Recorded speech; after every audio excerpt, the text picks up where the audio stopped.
Hi guys, and welcome back to my YouTube channel Cooks by Carrie. If you're new here, I'm Carrie, and for today's video, I will be sharing how to make the most perfect Christmas sugar cookies. These cookies are so delicious, and the recipe comes from adapinch.com. They are perfect for the holidays, so without further ado, let's get into the video. For today's recipe, you are going to need softened butter, granulated sugar, an egg, flour, baking powder, salt, vanilla extract, which I don't show here but I add in later, and you're going to need some fun sugar for rolling. And since this is a Christmas cookie, I'm using Christmas colored sugar, but you can use whatever sugar you have on hand or you would like. To start off, I'm going to cream my butter and sugar in a bowl with a hand mixer.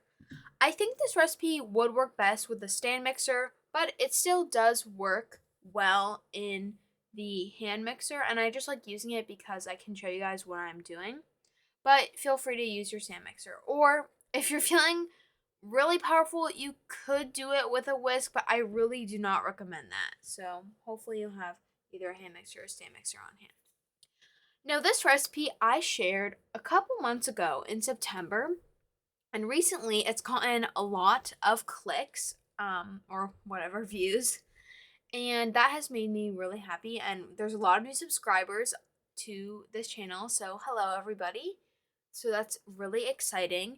And I want to go ahead and share this recipe again, even though I've already shared it before, because I want to show how the cookies look if you decorate them for Christmas. Because I know that a lot of people like to give little cookie gift bags as gifts, or, cookies for Santa, or, whatever it may be. I want to show what they would look like. I think these cookies are really perfect on their own, but I did have a comment on the original sugar cookie video asking what type of icing would go best with these. And I personally feel like they're already really sweet on their own, so they don't need an icing. But if you really, really want to, I would not suggest using a royal icing because that's hard, and it works best for rolled sugar cookies, which is like the cutout type. But if you really want to use an icing, I'd recommend probably a buttercream. But again, you don't really need to do that at all. So yeah, you just want to mix your butter and sugar for about 3-ish minutes until it's lighter in color and it's all well combined. Now you're going to add in the egg and continue to mix until it is all well combined. This recipe is seriously so easy. You probably have most ingredients on hand, and the only thing you'll need is probably the sprinkles. Another fun way to jazz these cookies up is you could dye the batter if you wanted to by adding a few drops of food coloring, or you could even do like half red, half green to make it like some fun Christmas tie dye.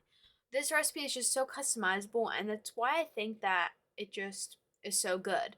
And it's so simple. I really believe that if you are not a baker, you can make this recipe and it will come out amazing. Now it is time to add in the dry ingredients. This is going to be the flour, the baking powder, and the salt. And interestingly enough, this recipe does not require you pre-mix them together. And I think that's because for this recipe, you don't want to mix it too much. You just kind of want to make sure that all the flour gets incorporated. You don't want to overmix. And I think that that extra step is just, I don't know, unnecessary. This is the part where my mixer was working a little bit harder. Like, I could tell it was struggling just a teeny bit because the dough is pretty thick. So after you mix it mostly, feel free to just go ahead and use a spatula to mix the rest of it together.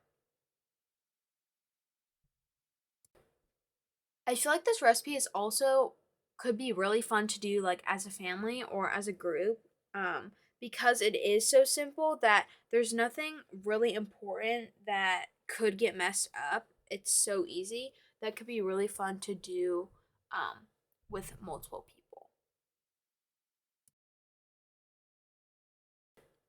Now the last ingredient to add in is the vanilla.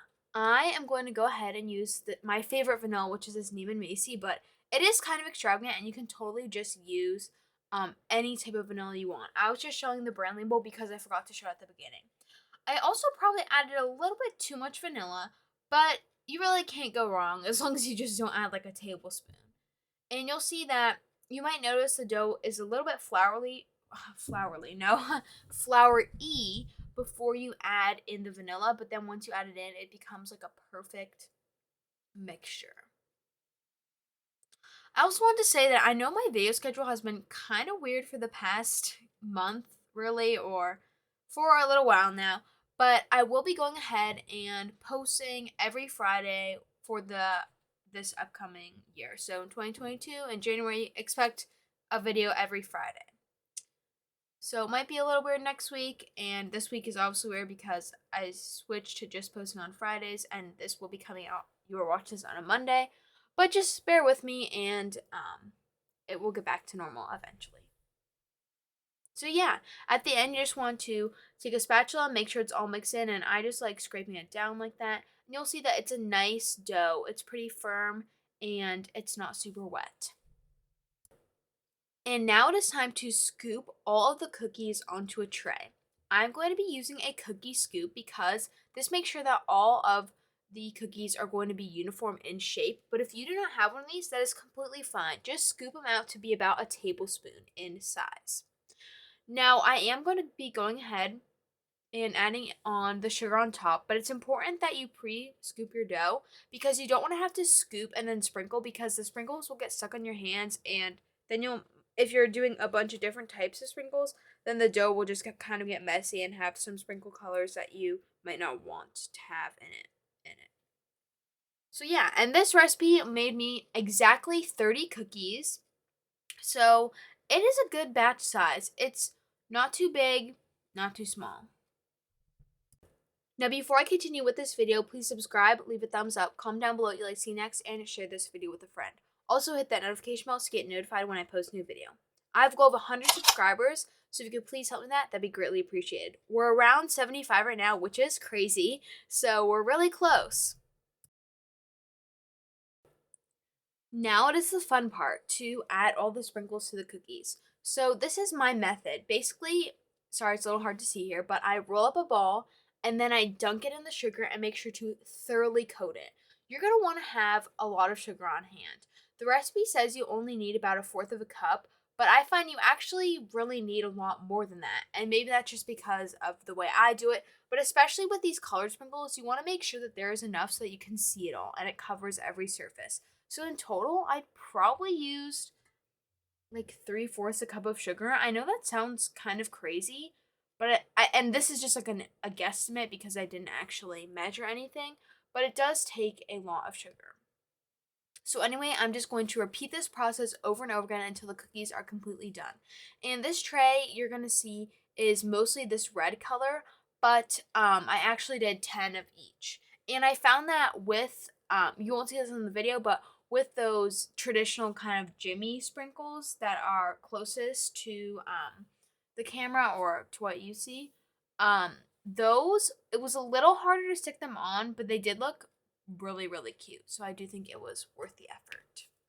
Now the final step before I put these beautiful cookie dough balls into the oven is to go ahead and smush them down a little bit. I think this just helps them spread easier, and I think I might have forgot to mention this in the original sugar cookie video, but I would recommend doing this. And you can see there's kind of almost like some indents from my fingers from pressing them in, but you can't see those when the cookies bake out. So I do recommend doing this, and I wouldn't worry about those little lines.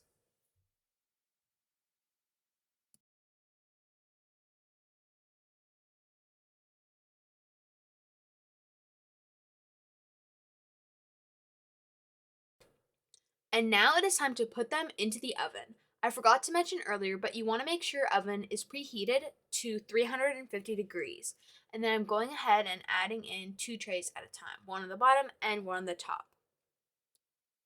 And I'm going to let this cook for, the recipe says 8 to 10. I ended up doing more like 12 to 13, but start checking after 10 minutes. That's what I would say.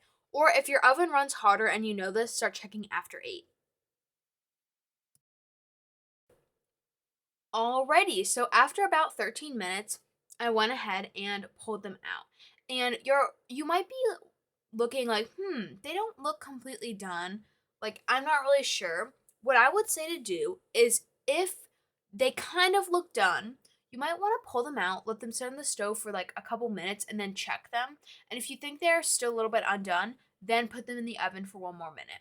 And then after you've taken them out, after you've completely baked them, leave them on the trays for about 5 minutes because they will bake up. So try not to get them super golden brown. Like the bottoms are pretty, they're not really golden brown at all, but they are completely cooked. So you want to make sure to not burn them or else they will turn hard.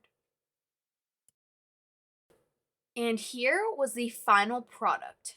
These sugar cookies are so beautiful, are perfect for the holidays, a perfect gift, a perfect dessert. Really, I just love them so much. And here is that cookie pull, or I don't know, crack maybe? I don't know how to say it, but you can see that they are pretty thin, but they're so delicious. The best chewy sugar cookie you will find. And that is it for today's video. Thank you all so much for watching. If you haven't already, please make sure to follow me on Instagram at Cooks by Carrie and do all the things I mentioned in the middle of the video. Subscribe, like, comment down below what you'd like to see next. I'm always curious for your input, and hit that notification bell. Also, share this video with a friend if you enjoyed. And that is all. I will see you in the future for a new video. Bye guys.